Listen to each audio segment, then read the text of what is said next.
할렐루야. 샬롬 샬롬 샬롬 샬롬 샬롬 샬롬. 하나님 사랑합니다. 여러분 주 안에서 사랑합니다. 우리 오늘 잠언 24장 15, 6절 세상을 이기는 지혜, 하나님께서 우리에게 세상을 이기는 지혜를 주십니다. 잠언 24장 10절부터 다시 한번 천천히 보죠. 내가 만일 환난 날에 낙담하면 내 힘이 미약함을 보입니다. 너는 사망으로 끌려가는 자를 건져주며 살육을 당하게 된 자를 구원하지 아니하려고 하지 말라. 내가 말하길 나는 그것을 알지 못하였노라 할지라도 마음을 저울질하시는 이가 어찌 통찰하지 못하시겠으며 내 영혼을 지키시는 이가 어찌 알지 못하시겠느냐. 그가 각 사람의 행위대로 보응하시리라. 내 아들아 꿀을 먹으라 이것이 좋으니라. 성의꿀을 먹으라 이것이 내 입에 다니라. 지혜가 내 영혼에게 이와 같을 줄을 알라. 이것을 얻으면 정령이 내 장래가 있겠고 내 소망이 끊어지지 아니하리라.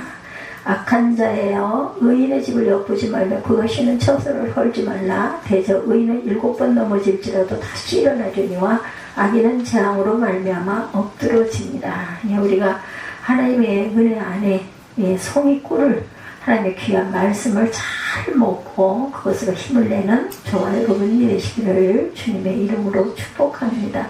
넘어지면 어떻게 해요? 다시 일어나면 됩니다. 인생의 넘어짐이라는 것은 과연 무엇일까? 이 잠언을 읽는 유익에 대해서 성령 하나님의 말씀입니다. 다윗의 아들 이스라엘 왕 솔로몬의 잠언이라 이렇게 시작이 되죠. 잠언 1장 2절에 보면 이는 지혜와 훈계를 얻게 하며 명철의 말씀을 깨닫게 하며 지혜롭게 공의롭게 정의롭게 정직하게 행한 일에 대하여 훈계를 받게 하며 어리석은 자를 슬기롭게 하며 젊은 자에게 지식과 근신함을 주기 위한 것이니 지혜 있는 자는 듣고 학식이 더할 것이요 명철한 자는 지략을 얻을 것이라. 잠언과 비유와 지혜 있는 자의 말과 그 오묘한 말을 깨달으리라. 이렇게 잠언 1장 말씀에 6절까지 이렇게 말씀합니다. 정말 잠언을 읽고 지혜와 훈계를 알게 되고 명철의 말씀을 깨닫게 되고 지혜롭게 공의롭게 정의롭게 정직하게 행할 일에 대해서 훈계를 받고 사리 분별이 생기고 체험적인 지식과 옳은 것을 깨달는 능력이 생기는 저와 여러분들이 되시기를 주님의 이름으로 축복합니다.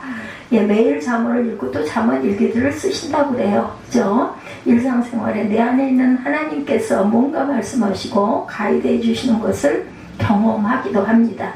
그 결과 말과 생각과 행동을 이전과 다르게 하려는 나를 또한 발견하게 되고 제가 화가 울컥 나가지고 그죠? 미워하고 속내가 보여가지고 정말 얄미워. 저렇게 할 수가 저 인간이 저럴 수가 있어 이런 마음을 먹다가 아이고 이것밖에 안 돼 이런 마음을 먹는 거와 똑같을 거예요. 우리 안에는 이렇게 온전치 않은 것들이 자꾸 불쑥불쑥 일어납니다. 근데 이제는 아니 그것밖에 안 되니 이런 목소리가 나오면서 성령께서 말씀을 하시죠. 바로 하나님 말씀 중심으로 예수님과 동행하면서 일어나는 영적 변화들. 이렇게 생각만 하고 말면 안 돼요. 그죠? 고쳐 먹어야 되고 돌이켜야 됩니다. 미워가지고 쳐다보기도 싫어. 그렇더라도 어쩔 수 없이 또 하나님도 하나님 보시기에 내가 어떨까 이런 생각을 하면서 용서하는 마음을 또 가져야 되겠죠. 저와 여러분이 겪는 문제, 일상생활 속에서 하나님께 순종하는 법을 차분하게 배우고 실천하지 못한 데서는 문제들 정말 많지만 그래도 이 마음속에서 일어나는 음성, 성령이 주시는 음성은요 제가 겉으로 막 화가 나고 약이 오르고 할 때 나오는 거하고는 항상 반대예요. 너무 억울할 정도로 내가 뭘 잘못했는데요. 저 인간이 잘못했지. 그래도 하나님께서는 네가 먼저 용서하고 사과해라 이렇게 말씀을 하시더라고요. 내가 틀린 거예요. 그죠? 억울하지만 억울할 게 하나도 없다. 하나님께서 네 생명을 이렇게 구원하시고 이렇게 하루하루를 기쁨과 감사로 살아가게 하시니 얼마나 감사하냐. 거기에 비하면 뭐 끝까지 뭘 생각을 하겠냐. 여러분들 배우자에게 자녀들에게 그런 마음을 가지시기 바랍니다. 바쁜 하루 일과 속에서 모든 것을 잠시 멈추고 하나님의 임재 앞에 서서 하나님의 인도하심과 동행하심을 구하고 그런 훈련을 하면서 발생하는 여러 가지 부작용들을 우리가 또한 겪고 또 그 안에서 깨달음을 얻게 되죠. 항상 내 마음과 내 입술에서 나오는 것과는 반대되는 음성이 내 안에서 있다는 것이 감사해요. 가끔은 억울해요. 하나님, 저 인간은 저렇게 못됐는데요, 왜 저만 늘 잘못했다고 하십니까? 하나님이 보시기에 너도 그렇단다라고 말씀을 하시죠. 우리가 말을 하는 것과 글을 쓰는 것, 시간을 가지고 생각을 정리할 수 있는 그런 힘이 있어요. 글 쓰는 것은 그뿐만 아니라 어떤 사건과 대화를 좀 더 객관적으로 또 볼 수 있게도 됩니다. 설교도 마찬가지인 것 같아요. 제가 여러분들에게 정리해서 들려드리는 이 말씀들이 제가 입술로 이렇게 고백을 하잖아요. 그러면서 제 귀로 듣고 제 마음판을 울립니다. 때로는 제가 설교하면서 새벽 예배 때도 마찬가지로 설교하면서 많이 깨닫고 많이 반성하고 또 많이 회개를 하기도 하죠. 성령의 눈으로 그 일을 보고 듣고 느낄 수 있도록 한 번 더 기회를 주시는 하나님 은혜가 얼마나 감사한지. 그래서 잠언을 가지고 일기를 쓰시는 분들은 그래서 꾸준하게 쓰신다고 그래요. 그럴 것 같아요. 글자 쓰면서 제 마음으로 눈으로 읽잖아요. 읽으면서 제 마음판에 울리는 게 있기 때문에 쓰는 것도 좋은 방법 중에 하나입니다. 눈으로 읽는 건 읽고 그냥 넘어가지만 쓰는 건 쓰면서 내가 쓰면서 직접 보죠. 그리고 나서 나중에 한 번 더 읽어보게 되고 이런 것을 반복을 하심으로 성령께서 항상 여러분들과 동행하시도록 우리가 꼭 붙잡고 가시기 바랍니다. 나를 사랑하는 자들아, 나의 사랑을 입으며 나를 간절히 찾는 자가 나를 만날 것이라고 말하죠. 부귀가 내게 있고 장관, 재물과 공의도 그러하니라 말씀을 하고 있어요. 잠언 8장 17, 8절입니다. 하나님께서 하나님의 지혜를 사랑하는 자에게 주시는 큰 복 중에 하나, 어떤 사람에게 자기의 어리석음을 깨닫게 해주시는 것, 이 어리석음을 깨닫는 것, 이것처럼 귀한 게 없고, 깨닫고 나서도 우리는 반복을 하기도 합니다. 그래도 또 미운 소리를 또 듣다 보면 아주 미워요. 그죠? 쳐다도 보기 싫고, 그래도 이러면 안 되지, 이런 마음으로 자꾸 돌이키게 됩니다. 하나님께서는 죽음 이후에 하나님 나라를 유업으로 우리에게 주실 뿐 아니라 이 세상에 사는 동안 재물과 명예와 잘됨을 주신다고도 말씀을 합니다. 하나님께서 모든 만물을 창조하시고 유지하시고 주관하시는 분, 이러한 하나님을 아버지라고 우리가 부르고 살 수 있는 것, 우리 정말 부자예요. 뭐 부러울 게 뭐가 있겠어요. 아버지가 계신데 나를 딱 책임지고 계시고 든든한 보호자가 계시니 뭐 사람들이 세상에서 조금쯤 억울한 소리를 들어도 까짓 것, 그죠? 다른 사람을 대하는 자세와 관점, 이런 자아상들을 변화시켜야 되겠다. 특히 예수께서 떠나가시면서 내가 다시 오겠다고 그러시죠.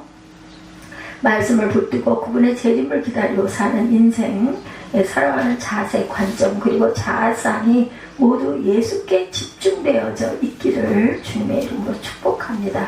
아까 일부 예배 시간에 제가 창세기 4장 에녹에 대해서 말씀을 나누면서 생각한 것 중에 하나도 이렇게 에녹이라는 그 이름, 세상에 너무나 좋은 물질, 문명, 이런 많은 발달이 있지만 결국은 거기에서 우리가 참 평안과 소망을 느끼는 것은 예수께 있다, 하나님께 있다, 말씀에 있다라는 것을 다시 한번, 그것들이 우리를 영생으로 인도할 수는 없어요. 아무리 문명이 발달되고 물질 문명 속에서 우리가 편안하게 산다 할지라도 100년, 1000년 사는 사람들은 없기 때문에 우리가 돌아갈 곳, 그곳에서 내가 구원을 받고 영원히 살 수 있는 그곳에서는 오직 하나님의 말씀밖에 없다. 말씀에 살아서 역사하시는 것처럼 귀한 것이 없다라는 것을 잊지 마시기 바랍니다. 두 번째, 내가 만일 환난 날에 낙담하면 내 힘이 미약함을 보인다라고 말씀합니다. 예수를 믿는다고 해서 모든 것이 잘 되고 만사형통하는 것은 아니다. 저희 지방에 있는 그 교회 아주 부러운 교회이기도 해요. 처음에 그 교회 이름을 지을 때 우리 교회보다도 창립이 굉장히 늦은 교회입니다. 교회 이름이 주능교회여가지고 참 특이하다 생각을 했는데, 제가 요 근래 수년 전부터 느끼는 건 맞아, 줘야 돼. 보통 목사님들이 농촌 선교하시는 목사님들이 그런 이야기를 많이 합니다. 농촌 지역에 들어가면 무조건 줘야 된다. 뭐가 됐든 나눠주면 사람들이 모인다는 거죠. 모여야 변화시킬 수 있는 기회가 있기 때문에 자꾸 그 사람들이 부족한 것들을 자꾸 공급해주면 그분들도 어떻게 해요? 고마우니까 자꾸 찾아오게 되죠. 그러면 그때 말씀을 증거하고 전하면서 또한 이렇게 사랑으로 다독이면서 하나님의 나라에 임하게 하는 것이 방법이다. 우리 옆에 그 금포교회도 보면 뭐 그 국수 같은 거 아니면 김치 같은 거 이런 것들을 주변에 어려운 분들에게 아니면 필요한 분들에게 가져다 드십시오 하고 통을 밖으로 내놓으신 거예요. 저 처음에는 몰랐어요. 왜 저 통을 저렇게 내놓나. 나중에 알고 보니까 그걸 오셔서 가져가신대요. 가져가신다고 하면 아무 때고 필요할 때 와서 가져가십시오 하고 문 앞에 내놓고 다시 통은 그 자리에도 나중에 여기다 놔주십시오 하는데 그분들이 거기가 아니라 우리 교회 벽에다가 계속 갖다 거기다 놔요. 우리 그 이름표 있는데 밑에다가 갖다 놔두면 제가 요즘에는 이제 말도 안 해요. 그냥 옮겨놓고 그쪽 주방 앞에다 이렇게 밀어다 놓습니다. 그러니까 그렇게 받으시면서도 놓는 자리를 모르셔서 이런 분들 위해서 우리가 기도해 줘야겠다 생각을 하죠. 이렇게 나눌 줄 알고 줄 줄 아는 교회여야 한다. 그래서 그런 이야기를 많이 하죠. 이제 목회도 가진 게 없으면 목회하기가 정말 어렵다. 예전 천막교회 그런데도 막 말씀 들으려고 쫓아오는 시대와는 좀 많이 달라졌다. 예수를 믿는 가정에서도 시어머님과 며느리들의 갈등 당연히 있겠죠. 또한 아내와 남편이 갈라서는 문제가 또한 드러나기도 합니다. 예수를 믿는 가정에서도 자녀 문제, 재정 문제, 건강 문제 등 안 믿는 가정에서 나타나는 모든 문제들이 똑같이 일어나기도 하고 경험하기도 한다. 그런데 다른 거는 문제를 보는 시각과 문제에 대응하는 방식이 다르다.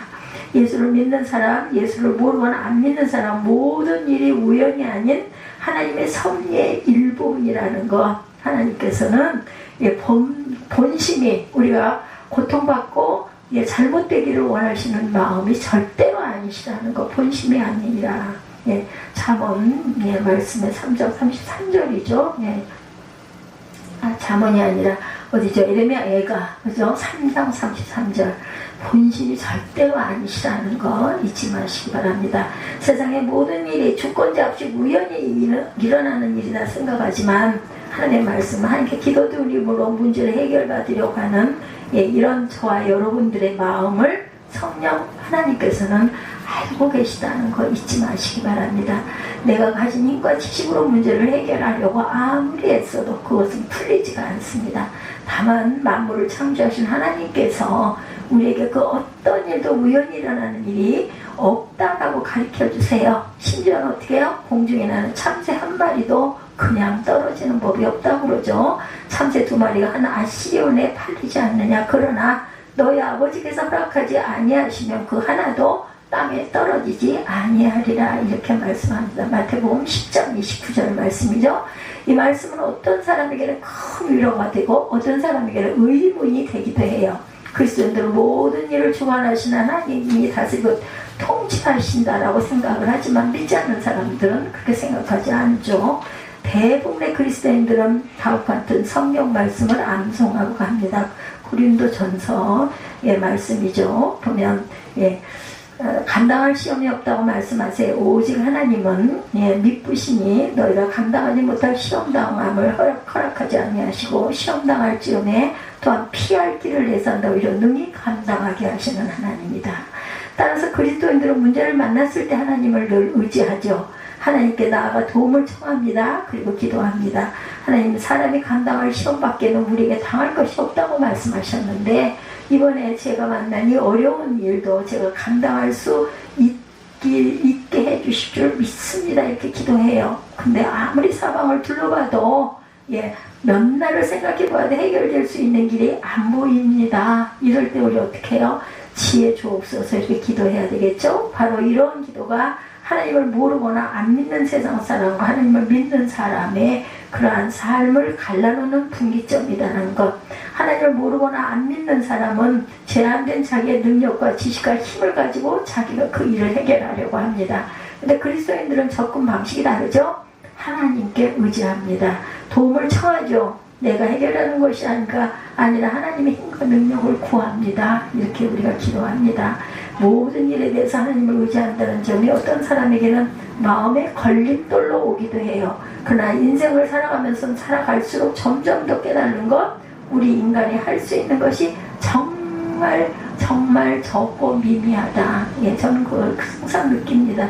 내가 아무리 애를 쓰고 수고한다 하더라도 하나님이 보시는 시선으로 볼 때는 정말 미미하다. 예, 한국의 지성을 대표하던 이효림 교수님 돌아가셨죠. 예, 지성에서 영성으로 삶을 바꾼 가장 큰 계기, 인간의 한계를 그분이 보셔요. 딸을 통해서 딸의 죽음 앞에 철저하게 무력한 자신을 바라본 거죠. 예수를 영접한 지 10년이 되는 해에 이런 말씀을 그분이 하십니다. 저에게 주님을 영접할 수 있게 한 딸 미나와 세례를 해주신 하영조 목사님 모두 그분들이 세상을 떠났는데, 제 딸도 하 목사님도 병고를 치르느라고 힘들었고 거기에 남의 아픔까지 짊어지고 가시느라고 힘든 속세의 삶에서 벗어난 것이, 그리고 주님 곁으로 가신 것이 큰 축복인데도 왜 눈물이 나고 가슴이 터지는지, 역시 저에게 신앙의 힘이 부족해서 문지방에서 서성거린 10년이었다고 봅니다. 이렇게 고백을 하셨대요. 그리고 급기야 제 자신의 차례가 되어서 지금 투병 중입니다. 내 몸 가까운 곁에서 잠시도 떠나지 않고 함께 살아가고 있는 것이 바로 질병인겠지요. 이런 고백을 하셨다고 그래요. 그러나 나의 신앙이 조금만 더 더워진다면 주님이 제 머리맡에 계실 것입니다. 지혜로운 자는 자신의 한계를 알아요. 성경은 이렇게 기록하고 있죠. 시편 90편 12절 우리에게 우리날 계수함을 가르치사 지혜로운 마음을 얻게 하소서, 이렇게 말씀하세요. 내가 어느 날 주님 앞에 서야 한다는 것을 아는 것이 지혜고, 그날이 많이 안 남았다는 것을 아는 것이 지혜다. 마치 이대로 계속 몇십 년이고 살 것처럼 예수 앞에 그렇게 밋밋하게 서 있지 말자. 성경은 날이 신속하게 가니 우리가 날아가나이다. 잠언 90장 10절이죠. 다시 처음 이야기로 돌아갑니다. 그렇다면 예수를 믿는다고 해서 모든 것이 다 잘 되는 것도 아니고, 예수를 믿는 가정에서도 자녀 문제, 재정 문제, 건강 문제 등 안 믿는 가정에서 나타나는 모든 문제들을 똑같이 경험한다면 우리가 왜 예수를 믿어야 할까? 정신 바짝 차려서 하나님께서 저와 여러분에게 정말 전해주시려 하는 것은 영원한 생명, 영원한 하나님의 나라라는 것이에요. 그 영원한 생명과 하나님의 나라를 우리에게 유업으로 아들 예수 그리스도를 십자가에 위해서 피 흘려 죽게 하셨다. 그 영원한 생명, 영원한 하나님의 나라를 우리에게 상속시켜 주시려고 죽은 예수님을 하나님의 권능으로 살리셔서 하늘로 올렸어요. 그리고 우리 또한 영생의 구원의 축복을 받았습니다. 예수께서 다시 오시겠다고 약속하시고 가셨는데, 그 예수를 기다리는 우리가 이 땅에 사는 동안 우리를 고와 같이 버려두지 않기 위해서 또 다른 보혜사를 보내셨죠. 그분이 바로 성령 하나님이시죠. 그 성령께서 하시는 일은 이 땅에서 하나님의 자녀로 살아가는 저와 여러분의 부모가 자녀를 보호하듯이 보호해 주시고, 필요를 공급해 주시고, 낙심할 때 위로해 주시고, 쓰러졌을 때 일으켜 주시는 일을 하고 계신다는 것을 여러분들 믿고 구하고 가시기 바랍니다. 우리가 예수를 믿는 이유, 죄 문제를 해결받고 하나님과 화목하고 영원한 생명을 얻고 하나님 나라를 유업으로 받기 위함이다. 자녀들이 부모에게 아주 열심히 지극정성으로 잘 보필을 해요. 나중에 이야기를 이렇게 듣다 들어보면 그 부모님이 가진 재산이 많으시대요. 그래서 자녀들이 그렇게 열심히 급진히 닦아드리고 목욕시켜드리고 옷 입혀드리고 이렇게 손잡아드리고 한다는 거예요. 그러니 가진 게 없는 부모는 어떻겠습니까? 믿음이라도 물려주고 가야 되겠죠. 그럼에도 불구하고 우리가 육신을 입고 있는 동안에 당장 눈앞에 보이는 어려움과 내 가족, 내 교회, 내 일들, 내 나라가 겪고 있는 어려움을 극복해 사는 것도 중요하기에 성령 하나님께서 동행하시고 도와주시고 그에 대한 지혜를 우리에게 주고 계시다는 거 얼마나 감사합니까? 하나님은 가진 자나 못 가진 자나 그 많은 것을 갖고 있는 자나 많은 명예와 학식이 있는 자나 아무것도 없는 저와 여러분 같은 사람들에게도 똑같이 골고루 주고 계시다. 단 하나 필요한 건 뭐예요? 믿고 구하는 믿음, 그리고 받는 마음이 가장 중요하죠. 마음같이 성령께서는 우리에게 하시는 말씀은 분명합니다. 문제 앞에서 일어나라 이렇게 말씀하죠. 어려움 앞에서 하나님을 자녀로 낙담하지 말아라. 내가 너희 아버지 만군의 야훼 하나님이다 라고 말씀합니다. 나의 삶이 어렵고 힘이 들고 숨도 쉴 수 없을 때, 잠을 못 이룰 때, 사랑하는 내 자녀야 낙심하지 마라. 나 야훼 하나님이 너를 도와줄 것이다 말씀하세요. 내게 구하라. 전능하신 하나님 말씀을 지팡이 삼아 일어나라. 말씀 안에 사는 길이 있어요. 내게로 오라. 내 안에 극복의 지혜가 있다. 이 어려운 고비를 넘어가는 힘이 내게 있다. 이 어려움을 견디는 힘이 나 야훼 하나님께 있다라고 말씀하세요. 하나님의 사람아 일어나라. 하늘을 봐라. 너희 방식을 버리고 하나님께 자복해라. 그러면 살게 될 것이다. 하나님을 의지하라. 하나님께 구하라. 하나님은 너의 방패, 너의 피할 바이시니라. 그가 산성이 되시고 그가 너의 반석이시다. 나와 함께 다시 시작하자. 오늘 이 시간 주님은 우리에게 그렇게 말씀합니다. 오늘 본문 24장 본문 말씀도 그렇죠. 16절이죠. 내가 만일 환난 날에 낙담하면 내 힘이 미약함을 보이니라. 대저 의인은 7번 넘어질지라도 다시 일어나려니와 악인은 재앙으로 말미암아 엎드러지느니라. 이 말씀을 읽고 깨달은 것은 우리가 영원한 생명을 얻었고 하나님의 나라를 유업으로 받은 자인다. 이 땅에서 삶이 힘들고 어렵다고 해서 절대로 낙심하지 말아라. 어려울 때 전능하신 하나님을 의지해서 이기는 자가 돼야지 어려움 앞에 무릎 꿇어서는 절대로 안 된다. 하나님의 사람은 7번 넘어져도 다시 일어난다. 그게 살아있는 믿음이고 세상을 이기는 신앙이다. 이렇게 말씀하세요. 7번이라는 문구, 성경에 나오는 7번이라는 것은 완전함을 나타내는 숫자죠. 따라서 7번 넘어진다는 문구는 완전히 무너진 상태를 말합니다. 다시는 일어설 수 없을 것 같은 상태 7번.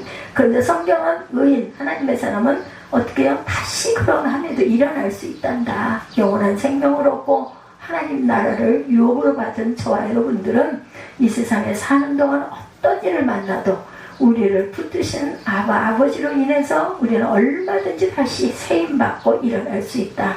경제적인 일로 완전히 무너진 삶도 일어날 수 있고 육신이 건강으로 완전히 무너진 삶도 다시 일어날 수 있고 인간관계 어려움으로 무너진 관계도 다시 일어날 수 있고 완전히 무너졌던 신앙도 하나님 앞에 나아가면 다시 일어날 수 있다는 거죠. 세상에 하나님을 잘 모르는 사람들도 곧잘 실패를 딛고 일어나기도 해요. 그렇죠? 여기 한 사람의 인생 어려서부터 고생해서 돈을 좀 모은 한 남자가 있었어요. 조그만 주유소를 경영했다고 합니다. 근데 40살이 되던 해에 주유소에 들어온 손님이 이 동네는 먹을 만한 가게가 없어. 그 한마디를 듣고 자기 주유소 창고에서 닭을 튀기기 시작을 했다고 그러죠. 그래서 닭 요리가 금방 소문이 나고 곧바로 성공의 길로 가는 듯 했다고 그래요. 돈이 제법 잘 벌려 그는 레스토랑, 모텔 등 몇몇 부동산을 사들입니다. 굉장히 잘 됐던 것 같아요. 근데 얼마 안 돼서 그 가게에 어려움이 찾아옵니다. 그래서 그 주유소를 바이패스하는 길이 생겼다고 그래요. 그러니까 주유소를 그냥 지나치는 길. 그러니까 주유소에 사람이 올 수가 없잖아요. 지나가는 길이 바뀌어버렸으니까. 그래가지고 그냥 그곳에서 차가 줄어들고 해서 망했죠. 나이 65세 때 그 나라에 주시는 사회보장기금 105불을 받고 살아가는 신세가 되죠. 그러나 그 어려움 앞에 그는 낙담하지 않았다고 그러죠. 허름한 1946년형 포드 자동차를 타고 주변의 다른 여러 식당을 찾아다니면서 자신이 개발했던 닭튀김 요리의 시즈닝 그 레시피를 팔기 시작을 했다고 합니다. 여러분들 잘 아시는 이야기이기도 합니다. 그거 파는 닭튀김 요리의 시즈닝을 맛있다는 소문이 금방 들어서 다시 일어날 수가 있다고 그래요. 그래서 그의 나이 74세 때 미국과 캐나다에 약 600개의 매장을 가진 사람이 되었다라는 거죠. 그러니까 한 번 망했어요. 망했는데도 그걸 다시 딛고 일어나가지고 자신의 닭튀김의 그 레시피를 들고 다니면서 그걸 팔면서 이렇게 다시 일어난 거예요.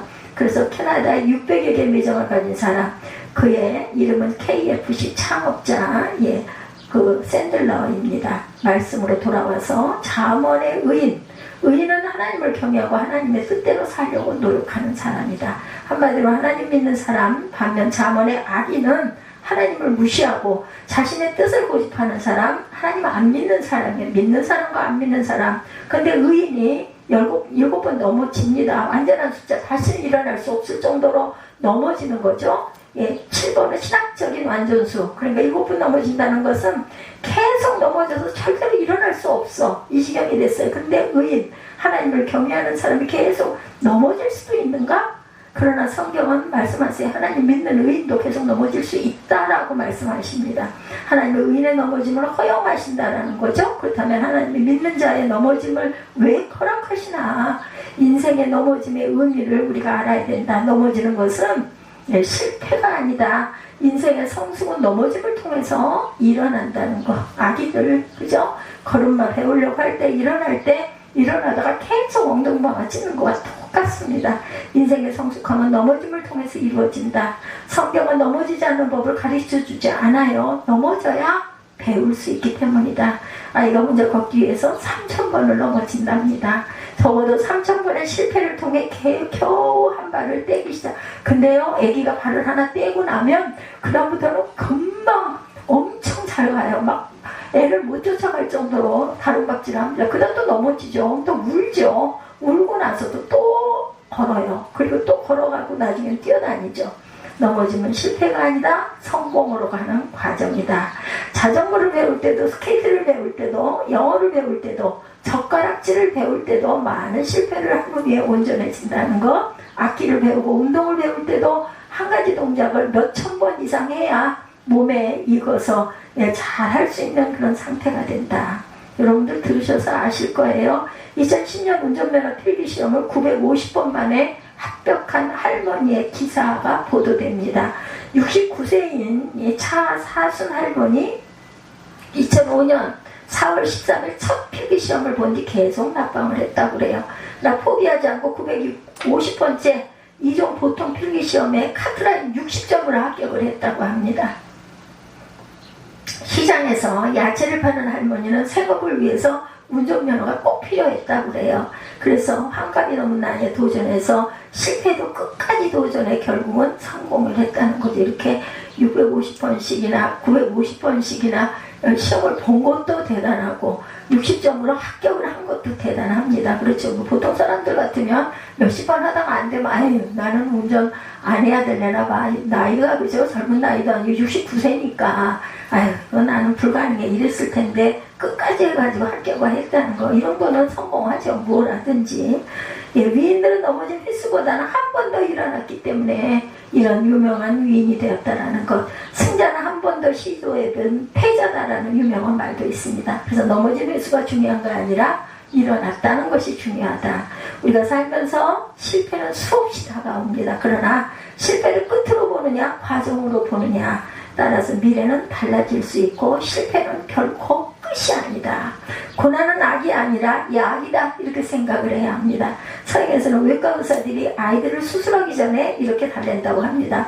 내가 너를 아프게 할지는 몰라도 너에게 손해를 입히지는 않을 거야 이 얘기를 한다고 그래요. 마찬가지로 우리가 당하는 시련이 약간 고통스러울 수는 있어도 하나님께서 우리에게 결코 손해를 입히지 아니하심을 믿어야 한다. 고난은 약이 아니라 악이 아니라 약이다. 예, 넘어짐은 하나님의 우리를 포기해서가 아니라 넘어짐도 하나님의 섭리 안에 있다. 인생의 넘어짐은 하나님이 우리를 버렸다거나 포기했다는 신호로 절대로 받아들이지 말자. 오히려 우리의 넘어짐도 하나님의 거대한 섭리 속에서 이루어지는 사건임을 믿어야 한다.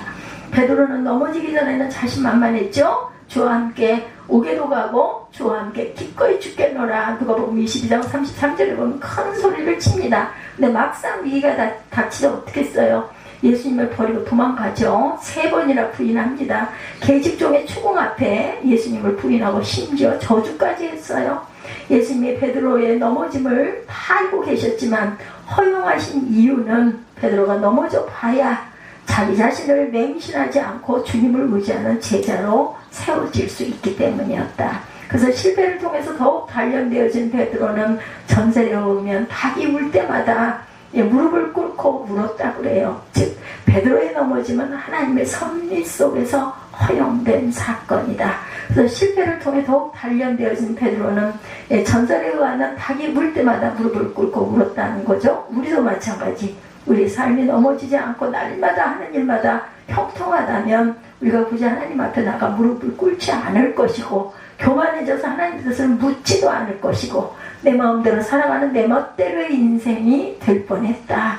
하나님은 넘어짐을 통해 우리를 하나님의 뜻대로 사는 인생으로 섭리하고 계신다. 그걸 선택하는 건 우리의 몫입니다. 인생에 넘어지면 분명 우리를 힘들게 만들고 때로는 우리 인생을 깊은 수렁에 빠뜨리기도 합니다. 근데 하나님은 왜 그것을 허용하셨을까? 인생에 넘어짐이 하나님의 섭리 안에서 은혜로운 작용을 하기 때문이라는 것. 그러므로 넘어짐에 절대로 절망하지 말라.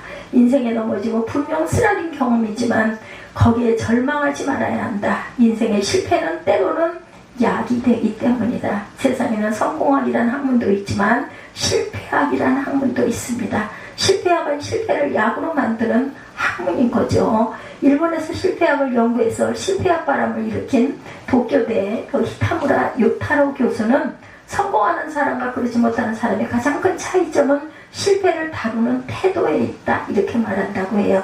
인생의 실패의 경험을 어떻게 받아들이고 사용하느냐가 중요하다는 거죠. 그래서 실패학에서 강조하는 것은 실패는 끝이 아니라 과정에 불과하다. 실패를 과정으로 받아들이면 얼마든지 실패의 늪에서 탈출할 수 있고 성공으로 가는 디딤돌이 될 수도 있다. 최근 시중에 나온 베스트셀러 중에 실패를 해낸다는 것이라는 책이 있습니다. 그 책의 저자 최재천 씨는 실패에서 성공 비결을 배우는 것뿐만 아니라 실패를 직접 경험하고 맞부딪혀 기꺼이 실패를 해낼 줄 아는 동물이 되어야 한다, 이렇게 주장했다고 합니다. 한두 번의 실패로 절망하며 포기하지 말고, 일제시대에 만주에서 부흥회를 하신 어떤 목사님은 앞자리에서 어떤 자매가 아이를 얻고 와서 자기 그 여러 가지를 고백하면서 애통을 하더랍니다. 사연을 들어보니까 고국에 있을 때는 어느 교회에 장로의 딸로 아주 보육학교를 졸업하고 그 교회 유치원부모로 있으면서 교회에 찬양대도 지도하다가 40살 난 처녀로 같은 찬양대에 있는 유부남 집사님하고 사랑이 지나쳐서 그만 실수를 해가지고 불의의 관계로 소문이 났다고 그래요. 두 남녀가 만주로 도망을 가서 아이를 둘씩이나 낳고 살림을 했는데 남자는 그 후에 타락하고 방탕하고 술주정뱅이가 되어서 밤낮 여자를 때렸다고 그래요. 나는 너 때문에 신세를 망쳤다, 이렇게 때리고 고통을 준다고 해요. 집에 돌아갈 수가 없다고, 죽을 수도 없고 살 수도 없으니 이를 어떻게 하면 좋겠느냐고 교회 앞자리에 와서 그렇게 울었다는 거죠. 그래서 목사님이 뭐라고 대답을 하셨을까요? 죄 지은 사람이 지옥 가는 것이 아니라 회개하지 않는 사람이 지옥을 가는 것이요, 의인은 7번 넘어져도 다시 일어난다 하였어. 용기 100배로 은혜로 회복하십시오. 주님은 우리를 사랑하십니다, 이렇게 대답을 해주셨다고 그래요. 우리를 사랑하시는 주님 믿는 한 우리는 7번 넘어져도 다시 일어날 수 있는 소망이 있다는 걸 잊지 맙시다. 그럼 다시 일어나면 의미는 무엇일까? 하나님이 다시 일으켜주시죠. 본문에 하나님이 일으켜주신다는 말씀은 없어요. 다만 대저 의인은 7번 넘어질지라도 다시 일어나려니와 라고만 되어 있습니다. 의인이 스스로 일어난다는 표현인데 이 성경을 읽는 우리는 분명히 느낄 수 있어요. 이것은 하나님이 일으켜주신다는 사실을, 일어날 수 있는 힘을 주시고 소망을 주신다는 것 잊지 마시기 바랍니다. 선택은 본인의 몫입니다. 다만 말씀을 믿고 그렇게 구하고 7번 넘어져 또 일어나는 그 할머니처럼 면허시험 69세에 그죠? 690번이라고 그랬나요? 많은 숫자를 960번이라고 했나요? 그렇게 넘어지는데 보통 사람 같으면 벌써 몇십 번에 포기했을, 저 같아도 그랬을 것 같아요. 한 10번만 실패했어도 아유 포기하자, 난 안 될래나 봐, 이 나이에 내가 뭘 더 해. 근데 그렇게 많은 횟수를 할 수 있다는 보통 사람이 아니죠. 그분은 이런 마음을 가지십시다. 7.8기라는 우리나라 그 속담도 있죠. 이런 것처럼 7번 넘어졌다고 내가 절대로 포기하지 말다. 중요한 것은 다시 일어났다는 것. 어떻게? 하나님께서 내게 힘을 주셔서 내가 일어났다. 시편 37편 24절입니다. 그는 넘어지나 아주 엎드러지지 아니하면 야훼께서 그의 손으로 붙드십니다. 내가 어려서부터 늙기까지 의인이 버림을 당하거나 그의 자손이 걸직함을 보지 못하였도다. 맞아요. 하나님께서는 노력하는 자에게는 반드시 그저 먹을 것을 주신 하나님, 의인은 하나님이 붙들어 주시고 일으켜 세워주시기에 결코 망하는 법이 없다라는 것. 하나님은 의인의 자손까지 책임지신다고. 이사야 43편 2절입니다. 내가 물 가운데로 지날 때 내가 너와 함께할 것이라. 강을 건널 때 물이 너를 침몰하지 못할 것이며 내가 불 가운데 지날 때도 타지도 아니할 것이요 불꽃이 너를 사르지도 못하리라. 하나님은 택하신 백성 이스라엘이 물 가운데 지나도 물이 침몰하지 못하고 불 가운데를 지나도 불이 태워버리지 못한다고 말씀하세요. 그러면 우리가 믿는 자 의인은 하나님이 넘어져서 다시 세워주시는 은혜가 있다는 것을 잊지 않는 믿음들이 되시기 바랍니다. 15, 6절에 악한 자여 의인의 집을 엿보지 말며, 악한 자죠. 악한 자여 의인의 집을 엿보지 말며 그가 쉬는 처소를 헐지 말지니라. 대저. 왜냐하면 의인은 7번 넘어질지라도 다시 일어나리니와 악인은 재앙으로 말미암아 어떻게 해요? 엎드러지느니라. 이렇게 말씀을 하는 차이가 딱 한 끝입니다. 악인은 넘어지면 그냥 엎드러지지만 의인은 넘어져서 계속해서 반복이 된다 하더라도 7은 완전 숫자라고 말씀했죠. 7번 넘어져, 계속해서 넘어져. 그래도 다시 일어난다라는 그 믿음으로 우리 삶 속에 어려움이 닥쳤을 때 이 말씀을 가지고 힘있게 다시 일어나는 저와 여러분들, 세상을 이기는지에 어려울 때 낙심치 말고 다시 일어나는 저와 여러분들이 되시기를 주님의 이름으로 축복합니다.